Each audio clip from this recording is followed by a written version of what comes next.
I had an issue with my 1992 Masterbuilt Telecaster B-Bender where the pivot bolt apparently was loose. It was leaned too far towards the back of the guitar, so as you can see in the video behind me, that rod was actually rubbing on the inside of the through housing.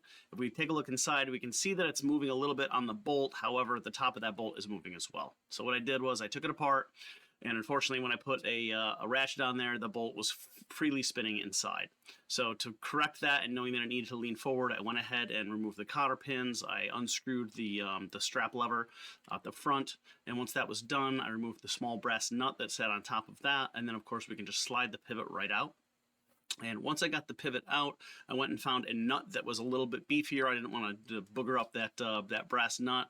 So once I found a nut that was the right size, I screwed that on there. After talking with some people, I discovered that you can get them out. It just sometimes takes heat, but this took me a long time. It took me probably about 30 minutes of very carefully rocking that back and forth very gingerly. Even after I got it out, you can see how difficult it was just to get back out, just setting it in there for this video. So do note they are in there pretty good. Once it's out, I would highly recommend scraping it out like I just showed. I also took a small Dremel wire wheel to the inside of this, and then I used a small Dremel belt sander to get, as you can see on the top of that, I rounded that hole out a little bit so that the pivot bolt will lean more towards the front of the guitar, compensating from rubbing on the back of the through bolt. So once it's in there and you can set it and you see that it's kind of where you want it, put your parts back together. As we can see here, I've got it a lot closer to the middle at this point. But you can see if I apply just a little bit of pressure, it goes to where it needs to be.